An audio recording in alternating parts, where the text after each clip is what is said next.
Hey y'all, it's Martia Ramsey. I hope all is well and your energy is flowing. Okay, so I want to speak about how it's important to understand when we bury things, we end up missing it more. Yes, so that picture that you buried, you want to act like it never happened, it can end up hurting you in the long run. Because when we get out of these relationships and situationships, we tend to act like they never existed. Like, oh no, fuck you, you dead to me, da da da. But that's not good. Because, once we heal those wounds, we start to realize that the actions that people had taken upon us actually weren't so bad. And we start to realize the part that we played in it. So before I continue this message, go ahead and subscribe to my YouTube channel and hit that notification bell below.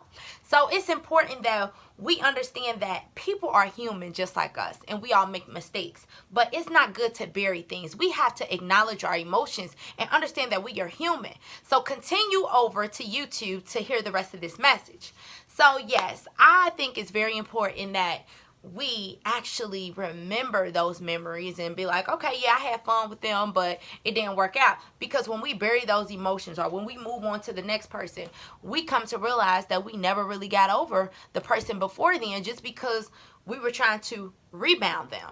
The rebound thing is really real, because we get into these relationships with a rebound person, and although the rebound person may be something that is spectacular, it's just not going to work in some cases when that person never got over their ex. Therefore, it's imperative for us to choose self-love.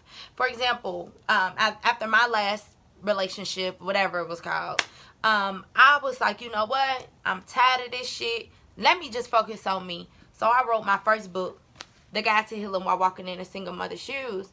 And just speaking about my journey, financial planning, being a mom, co-parenting, how I started to look at the other person, and what they were seeing in me, how I began to see it in myself, meaning I started to recognize some of my own flaws that I kind of just was like, nope, well, you ain't perfect, so neither am I, which is cool, but I wanted to change for me so that my next relationship could work out.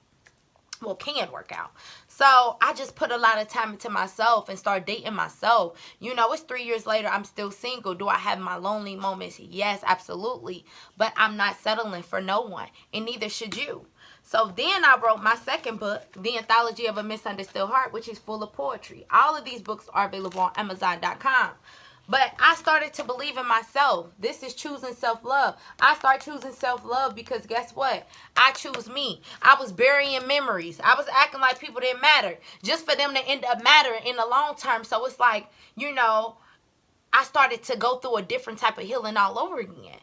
But either way, I realized that I deserve better, that I deserve true love. I deserve self-love. So it's time for you to give that love to yourself and stop burying things. It's okay to acknowledge how you feel about somebody, regardless if they're in another situation or what. You can have that conversation with yourself, a friend, that person, whatever. Just because you have a conversation doesn't mean you have to run off in the sunset and get married to the person. It's just you being an adult, you allowing those emotions to come up, because guess what? It's a retrograde. We are redoing things, reanalyzing situations, and ending things on a better note, so we won't have to keep redoing those lessons. So it's time for you to choose you, and get your copies of my books today on Amazon.com. Okay, so I hope you are choosing yourself. Remember, I'm happy, I'm healthy, I'm abundant, and don't forget to subscribe. I'm sorry, y'all, and share this video with at least one person. Okay, thank you.